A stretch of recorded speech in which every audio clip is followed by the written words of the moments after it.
Marcelo, muchas gracias por sus reflexiones, por sus importantes reflexiones que nos dan muchos elementos que debemos tomar en cuenta.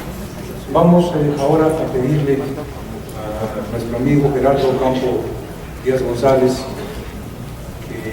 que es un especialista en comunicación y además un destacado dirigente vecinal, que haga uso de la palabra. Muchas gracias. ¿Se escucha bien? ¿Hacia atrás? Después de estos análisis tan sesudos de las dos académicas que me han precedido, yo quisiera cambiar por completo el tono de mi exposición y que ustedes me permitan referirme brevemente a 5 experiencias personales que les dirán por qué, después de lo que voy a leer, qué sustento tiene. Quiero hacerles estas referencias a 5 experiencias personales. Primero, en 34 años de trabajar para causas ciudadanas, he establecido las mejores relaciones con funcionarios de todos los partidos políticos, o cuando menos de 5 de los 6 partidos políticos, lo cual me ha permitido tener un trato personal y deferente con cada uno de ellos. De hecho, 4 de los moderadores de diferentes mesas comparto con ellos una amistad, algunos de ellos de más de 30 años, algunos de ellos de 6 o 7 años. Esa es la primera experiencia, para que no les sorprenda después cómo me voy a referir a ellos y no sientan que los saludo en lo personal. Voy a aludir a la mayoría. Como decimos en ciencias sociales y en filosofía, todas las generalizaciones sobre el ser humano resultan injustas. Por lo tanto, cuando me refiero aquí a los políticos de partido o a los tecnócratas de la política, la mayoría de las veces no me he de referir a ellos, sino a la gran mayoría. Y lo quiero dejar muy asentado. Uno no puede escoger a su familia, pero sí a sus amigos. La segunda experiencia. Por mis venas corre el pluralismo político y las candidaturas ciudadanas. Mi tatarabuelo, Ventura Díaz González, fue constituyente del 1857 y fue un candidato independiente. Fermín González Riestra, gobernador también de Jalisco, y que muriera en un pequeño municipio de Zacatecas arando la tierra después de haber sido gobernador en 2 ocasiones, también fue candidato independiente. Mi padre, Manuel Ocampo Riestra, fue fundador del PAN. Mi madre, María Elena Díaz González, fue fundadora del PRD. En mis 34 años de profesor universitario, después de 18 años de estar en una institución, por hacer una demanda en contra del jefe de gobierno, defendiendo los derechos de mis alumnos y de todo el personal que trabajaba en esa institución, desde hace 2 años se me ha cancelado la cátedra. No se atrevieron a correrme, no se atrevieron a nada más que simplemente a no programarme, lo cual habla mucho de las autoridades que estuvieron en el gobierno de la Ciudad de México. Otra de las experiencias que quiero referir antes de leer mi ponencia es que soy un hombre que tengo 58 años de edad. Por primera vez, a mis 56 años de edad, se acercaron a mí 3 partidos políticos a ofrecerme candidaturas distintas en distintos distritos. Y a diferencia de Manuel Granados, yo no acepté. Y no acepté por una sencilla razón. Yo tenía un movimiento ciudadano, un movimiento y me di cuenta que si después de 34 años de lucha política, por primera vez se volteaban a verme los partidos políticos, era por mi capital social que había acumulado. La última que quiero referir de mis experiencias antes de leerles mi ponencia es que cuando me refiero a estos políticos de partido, me voy a referir especialmente a los miembros de la quinta legislatura de la Asamblea Legislativa del Distrito Federal, la cual me decepcionó profundamente, pues incluso el presidente de una comisión se subió al pleno y en pleno aceptó que había violado la ley. Es decir, ¿qué podemos esperar de legisladores que solo obedecen a ordenamientos partidistas, que ellos han dictado las leyes y que ellos mismos las violan? Bueno, perdón, pero creo que como científico social, como hombre público, tengo que hacer estas precisiones para que puedan entenderse las palabras que tenía preparadas para el día de hoy.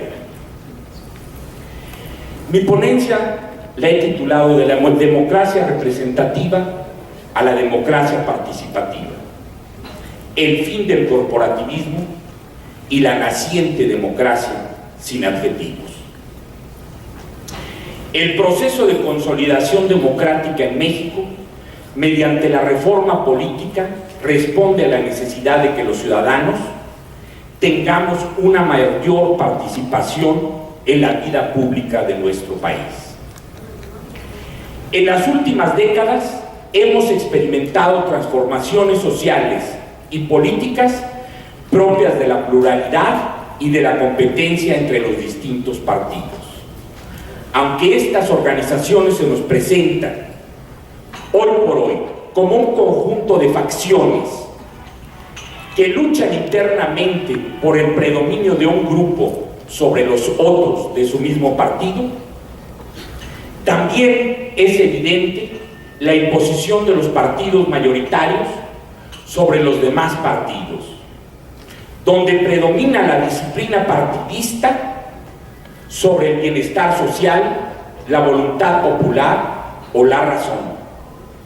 Los ciudadanos no vemos una razón de Estado en los órganos legislativos que tienda a mejorar la calidad de vida de los gobernados. La mayoría de las veces, los ciudadanos observamos negociaciones inexplicables entre las fuerzas políticas que habían sido antagónicas históricamente, o cuando menos en los procesos electorales, y oposiciones irracionales que no responden a argumentaciones técnicas bien fundamentadas que persigan de alguna manera el bien común, sino que responden a ideologías simplistas o populistas.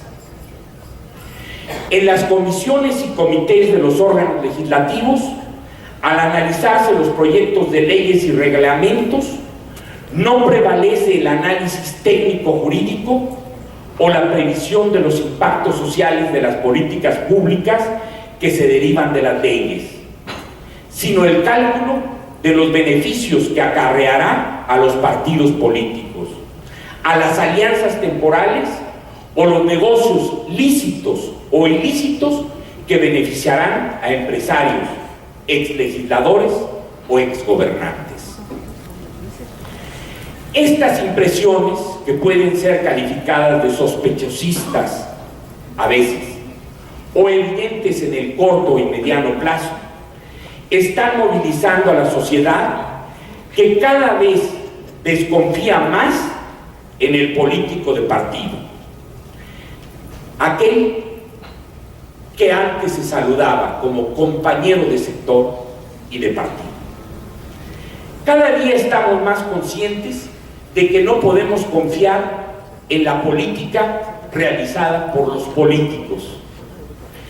Cada día desconfiamos más de nuestros representantes, de esos que elegimos y nos defraudan cuando acceden al poder legislativo o al Ejecutivo, quienes simulan que nos informan anualmente, pero en realidad solo invitan a sus informes a sus incondicionales y solo escuchan a sus comparsas. Eso es lo que yo he vivido en estos 34 años de Causas Ciudadanas. Los informes se han convertido en fiestas populares para cooptar a los votantes más pobres. Es así como la llamada democracia representativa es cada vez más cuestionada por nosotros, los de la sociedad civil.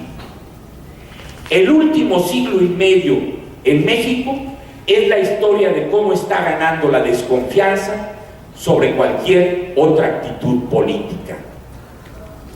La multiplicación de movimientos sociales como contrapeso de los poderes legislativo y ejecutivo son la mayor expresión del surgimiento de una sociedad civil crítica y en ocasiones también desobediente, que a veces llega a convertir el clima social en anarquía, como lo hemos vivido en los últimos años en el Distrito Federal, Chiapas, Oaxaca, Guerrero y Michoacán, solo para citar los ejemplos más notables.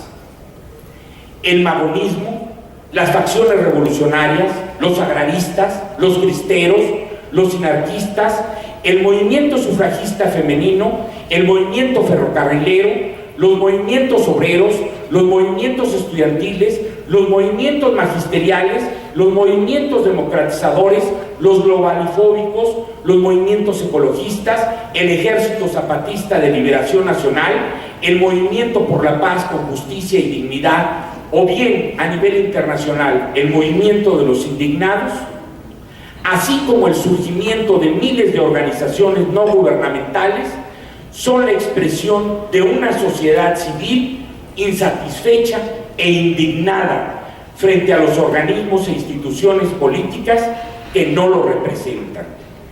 Una sociedad enojada con los políticos de partido o los tecnócratas de la política, con los legisladores que no respetan las leyes que promulgan y con los burócratas que no han sabido responder a los retos de construir un desarrollo social compartido y una verdadera sociedad respetuosa de las leyes, que han edificado un Estado que perpetúa los poderes fácticos. Estos movimientos sociales se rebelan contra un Estado de derechos, y lo subrayo, Estado de derechos y no Estado de derecho, que no le garantiza al ciudadano común y corriente la defensa de su vida, su libertad, su integridad, su familia, sus propiedades, si no cuenta con los recursos para pagar un buen bufete de abogados, una agencia de relaciones públicas y cabildeo, la publicación de desplegado en los medios de comunicación, etc. Los movimientos sociales nos hemos definido como prácticas sociales, a veces contradictorias, que se oponen a un orden establecido, que no representan o que no responden a las necesidades de la población. Después del terremoto del 19 de septiembre de 1985, tuvimos que salir a las calles a levantar las ruinas de nuestra sociedad. Rescatamos a nuestros sobrevivientes, enterramos a nuestros muertos, nos organizamos para reconquistar nuestras viviendas y devolverle la vitalidad a nuestra ciudad. Y repito el plural, nosotros, nuestro, es porque reconquistamos las calles y reconstruimos nuestra comunidad. Y por eso le dimos paso al surgimiento a nuevos partidos políticos minoritarios. No hubo ningún líder político, ningún partido, ninguna corporación que nos dirigiera. Nos organizamos a nosotros mismos. Le demostramos a la sociedad política que podíamos rebasarlos y superarlos. Los grupos elitistas de las universidades privadas y de las públicas, los vecinos, las empresas privadas, los rescatistas, creamos fideicomisos privados, asociaciones civiles, organizaciones vecinales, logramos superar nuestras diferencias sociales de clases económicas para demostrarles a los políticos que podíamos sobrevivir sin ellos. Allí nació esa democracia sin adjetivos que anunciaba pocos meses antes Enrique Krause en la revista Vuelta de Octavio Paz. Los ciudadanos hicimos de la ciudad nuestro territorio.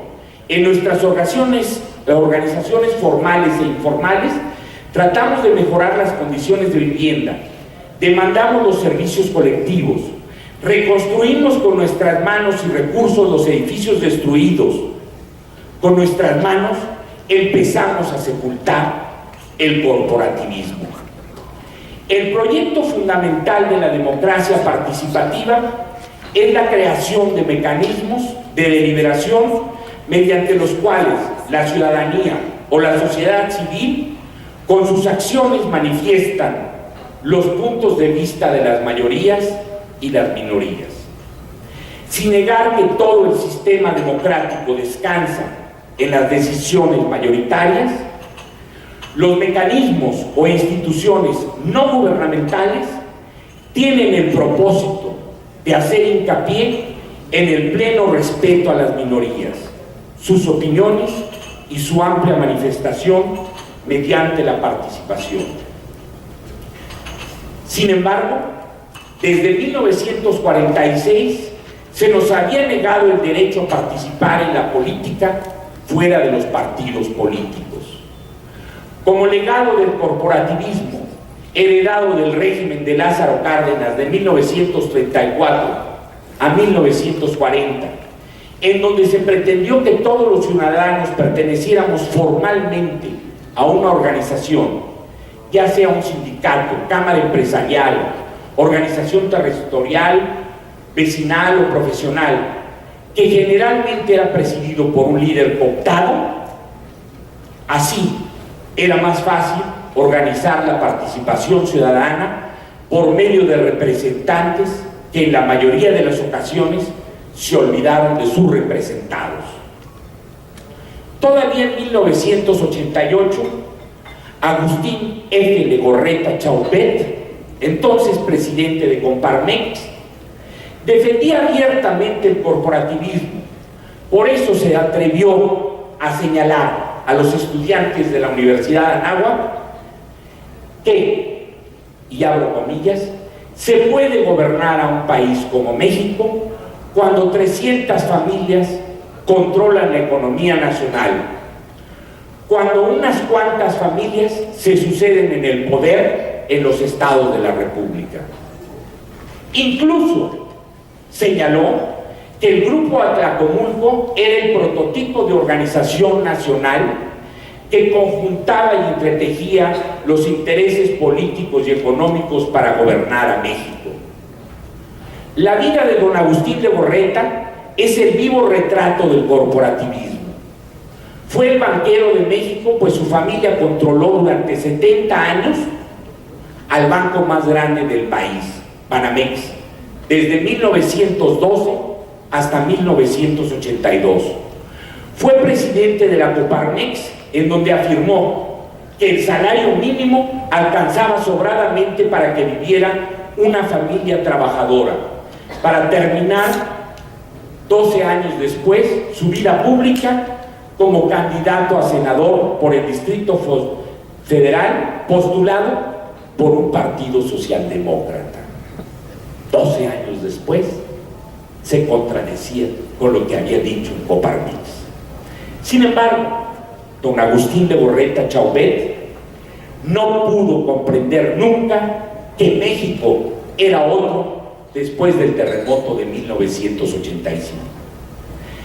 Para entender cabalmente la naturaleza del corporativismo, permítame retomar la expresión Estado de derechos en lugar de Estado de Derecho, y hablar de los candados que impidieron a los ciudadanos participar como candidatos independientes, sin la intermediación de un partido político, disposiciones abiertamente contradictorias con los derechos garantizados por la misma Constitución Política de los Estados Unidos Mexicanos y en diversos tratados internacionales que habían sido suscritos por el Ejecutivo y que habían sido avalados por el Senado de la República. Mientras que el artículo 35 de la Constitución, en su fracción 2, dice que el ciudadano mexicano puede ser votado para todos los cargos de elección popular, en las leyes electorales se estableció, y aquí difiere un poco del monopolio de los partidos, pero diría yo que el oligopolio, es decir, de los pocos, de los partidos políticos para postular a los candidatos a dichos cargos. Las reglamentaciones electorales vigentes de 1946 al 2013 o 14, esperemos que este año no transcurra sin que surja esa legislación secundaria que haga realidad las candidaturas independientes.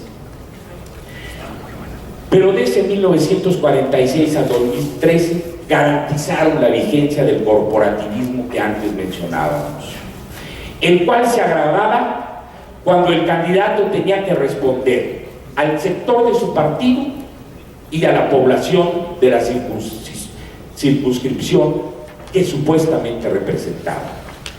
Así los políticos electos, en su gran mayoría, tenían una triple dependencia, en donde difieron mucho con la mayoría de los teóricos políticos que hablaban de las dos dependencias y que fueron maestros míos como don Daniel Cosío Villegas. Yo hablo de la triple dependencia: la lealtad a su partido, la lealtad al sector social, tribu o camarilla que lo postulaba, y la lealtad a sus electores. Normalmente su futuro político dependía de su lealtad al partido y al sector o la camarilla que lo postulaba, no al desempeño frente a sus electores. Por lo tanto, la disciplina partidista en la mayoría de los casos se privilegiaba sobre el bienestar de los representados.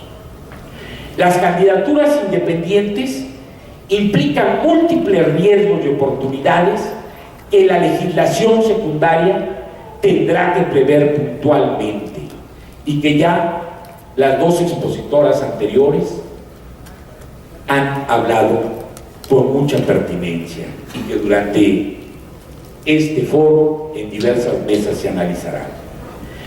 Sin embargo, por un lado, garantizan la elección de ciudadanos que obedezcan principalmente a su conciencia, a los compromisos con sus electores y a su legítimo compromiso con el bien común, el bienestar social y la voluntad popular. Sobre todo, la autonomía de la triple dependencia que antes mencioné. Por otro lado, la legislación secundaria convertirá las prerrogativas formales en derechos reales, tangibles.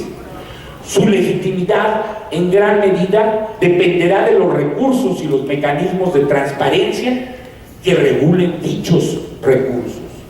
Si no, los candidatos independientes podrían ser una simple expresión de los grupos fácticos que no quieren pasar ni siquiera por el tamiz de un partido.